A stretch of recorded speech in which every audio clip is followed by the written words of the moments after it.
Noza mwabirabye kyewagula twamunonyeeyo. Of course nga bwe twakitandika twabaye tulina okukimaliriza. Kyewagula twamunonyeeyo kati ali free. Ali okay era ade bagamba free kyewagula, free kyewagula, kyewagula. Abadde basajifuga bagamba kyewagula and jail oba prison must shine. Nega kakayimba tulina okakasuka. Bisekso. Akayimba kalina okwanikibwayo waggulu nze ekimanyi oli bisekso. Bisexual nandikwagadde nayo Rachel. Edwago nali alisawa mapati mpati. Tabya luyimba olwo. Nena mgaye nawe ino dukola mu challenge. Yakuba mwana wabandi on top of that mwana wabandi nakola shi. Nasibwa. Yabadde nga ali butaala naye kyebaza kimama kyankwira kawe simu ndo gwasooka. Then kidamu ndi Nyondo Rozet na kukati zino ziweze 3 tufu mpulya kanange ndi muzadde lele ogwasooka abamutuma eno gwokubiri finally we had to pay and he was supposed to be released. Nyondo Media.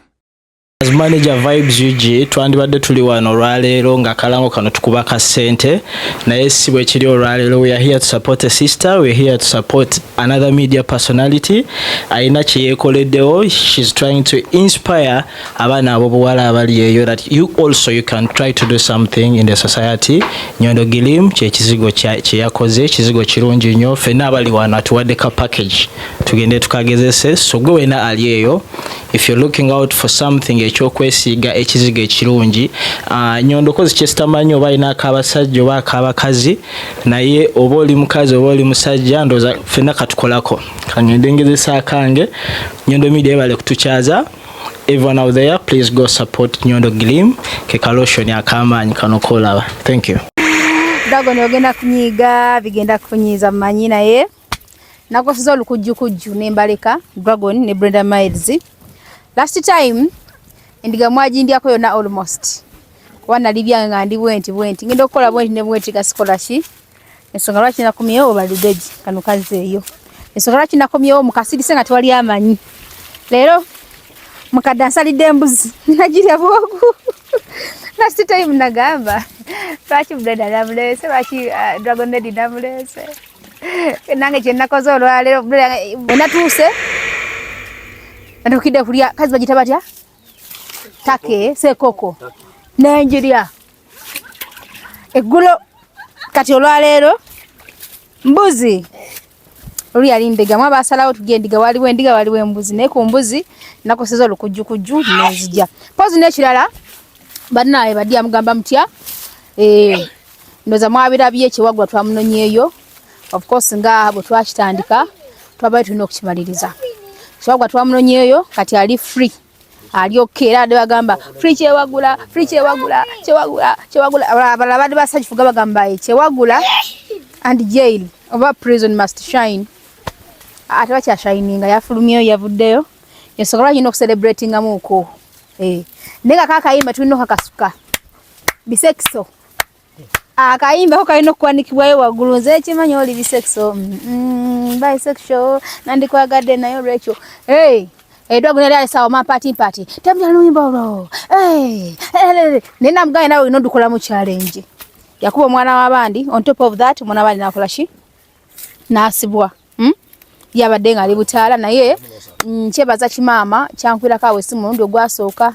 Then kidamu ndi Nyondo Rozet na kukati zino ziweze 3 tufu mpulya kanange ndi muzadde lele ogwasooka abamutuma eno gwokubiri finally we had to pay and he was supposed to be released. Kati ali wabweru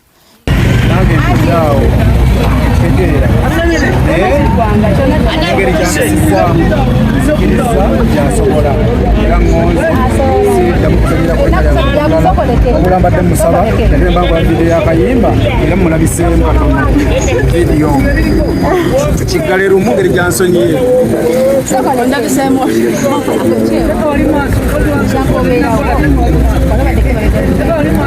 na basati kwa kalabye na mama kana kujja kumbuka neyanziza mu sereka tulembadde mu nako muganda Kachori muganda wange mugwe ya iliya luyiza iliya kalisiza kaka nakomuntu akano nakamulekamu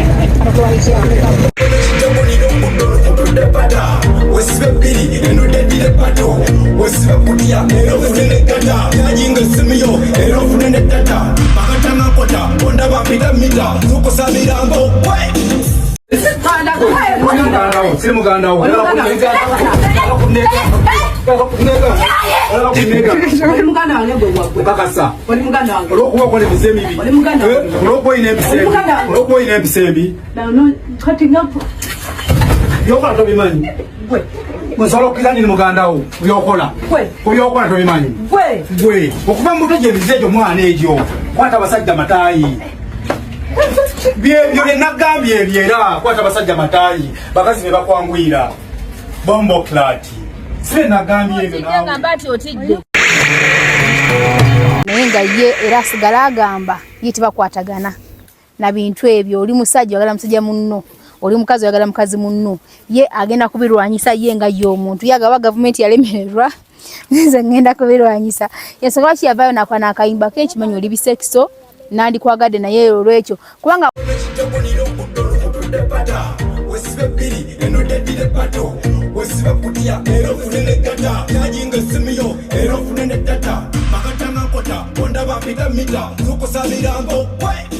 Otunuli omuwala ono Dragon Lady afaana bulungi nnyo mulabe ku bifaananyi bye nga waafaanana kikazi kirabika bulungi nnyo kyali badde mu ddya nga kitokose ettooke temumpoganira swahafa aha suuda fafafa suuda nani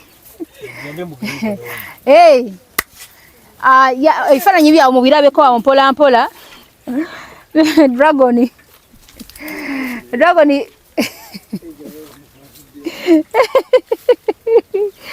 kati ate ebyo bikibyenda nayo babirya wala ana ekojja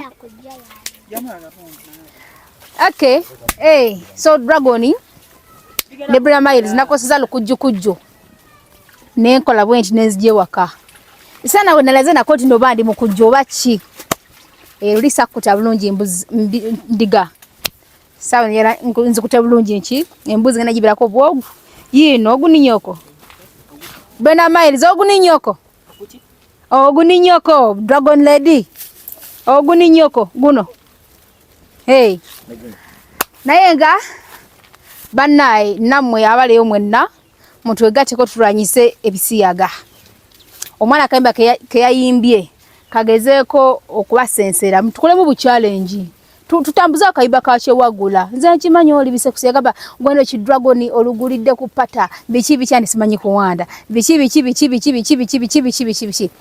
era otomaze okujjayo mbadi happy ningambo why omuntu yenna obanga oli musanyufu obako kyokola ki so mukali yali yatuwa embuzi yatuwa endiga yatuwa neno ttake so koko kati nange nali mugeze ekimala nitulyako ndiga ne Brenda Miles ne Dragon twalyako ndiga netukola ki netumalamu omusubi saba gamba nti nno kwa muzeyi agamba ondiga nebuzo wenda kulya ki tugambe ndiga kuba bati bagiryangako okay then sawa labula nti nembuzi nayo weriwo yakulibwa sawa labantu waliwo nekitake nakyo kyakola kikyakulibwa kati twatuuka bulungi nnyo yes zinamazale enkomo ninakoze bwenti kati ngenda kulya bwogu oguninyoko iyo namba twamaze dojirongoosa nengo oguninyoko jango jibalage bazo kuloza oguninyoko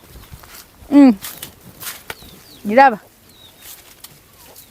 ogunisinyoko so bye bannange naye nga Dragon obale kubeera mukono omutima omuzadde n'ogamba Rozet mwantu mujjeyo of course nadde nsula ku bunkenke abanvuma lwakuba nti nange siyenze omuntu agenda mwambo temwa kasoko okunvuma mwavuma dda so kati temwina kimuvuma nga kipya kubanga byonna mwabivuma ne bigwayo singa muyeko obuntu obupya ne mubumvuma nga bupya waligambyeko nti kale ne byonna byemuvuma bikadde ku bikadde sijja kuba kabonero ka musalaba lodi tonkaka bibanvuma bikadde temuli mu kipya jara mukereko kumasha mufuneyo ko ekintu ekipya mu kintuuzemu akagatoka nkamba nange nka feeling but as of now byana byemuleta bikadde mwabivuma guli omwaka gwasokera ddala ngamba weza no mwaka gwadako ne muvuma byebimu ne 2025 nera mu nkola ki muvuma byebimu mulifunayo ddyo obupya byonna bikadde kati awo temuna kye mungamba kutwalizeewa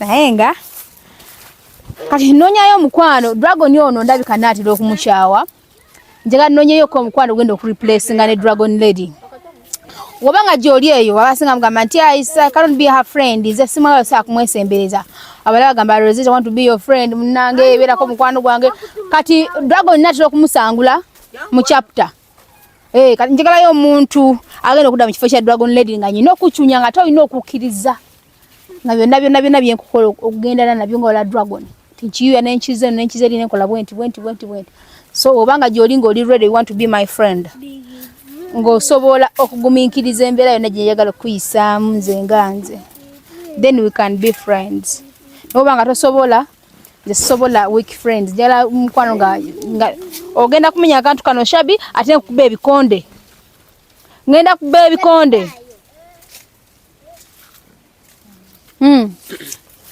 wamma njagalayo mukwano nga tugenda kuba mukwano nnyo tuyambagana tuteesagana tukolera wamu byonna naye nga osobola okugumira empisa zange oba embeera zange oba mbi oba nnungi naye nga nze akyasinza okubeera omuntu mulamu sitankula ntalo ate njagala nnyo abantu kale ndi awo siina tabu just muntegeera butegeezi bulala ate ndi muntu alina ensonyi oba entonyi so byenkola neegendereza agala okubeera mukwano gwange jangu at your own risk. Whoever wants to be my friend, come at your own risk. I'll be ready for you. Come when you're prepared, when you're ready for me. Banange abantu abdabi lero mitinze serebu wange omubati Nyondo Media banaye muje mtuwagire kino ekintu kijjamu oluyinja kikola face enungi tekyerusa banabagala nakyo banaye mitewa baklant bafa balungi balamusizaako nnyo amanya gange nze Nyondo witi omugane mu bitiibwa eby'ekitalo baletedde ekizigo kya Nyondo Glim ekizigo kyaffe bana ekizigo kino kirungi nnyo otandikira kulabira ddala kunze kennyini banange ennyirira bitya kizigo kirungi nnyo ndooza nange muba mundaba kijjamu black spot kijjamu pimples twakuletedde size yonna ey'essente zo kizigo kirungi ddala bana irange musobola okulaba kasikini kange kali kwalaali temuli filter eno camera ate nekira siliko ka makeup bana emikwano tubebaza olwo supportinga mwebale nnyo mwebalire ddala temujjanga okwera mugende maaso n'okusupportinga naffe tusobola otwala programs zaffe endala mu maaso mpozi n'ekirala tulinawo wano buwig bubuno nga kano kenyambadde kawigi kalungi nnyo kumwe abatagala kusiba nviiri oba batagala kumala budde mu salon osooka teekako nga nze kuba nange sirinaako nviiri ku mutwe nkataddeko naye era ndabika bulungi mpozi n'ekirala ekyenviiri nsiba enviiri yonna gy'obeera oli oba oli mu kiyumba oba oli luddawa nze yonna nzija oba nnumba wano wendi ku bbeeyi ey'okuteesa etali ya mpaka mpozi n'ekirala yes tulinawo ebintu ebirala wano tulinawo ebintu by'abakyala eby'omu kisenge n'ebyabaami tulinawo manipawa w'abaami n'ebyabakyala biyitirivu ddala besobola kumenya bannange naye nga byebyo ebiri mu sitowa yaffe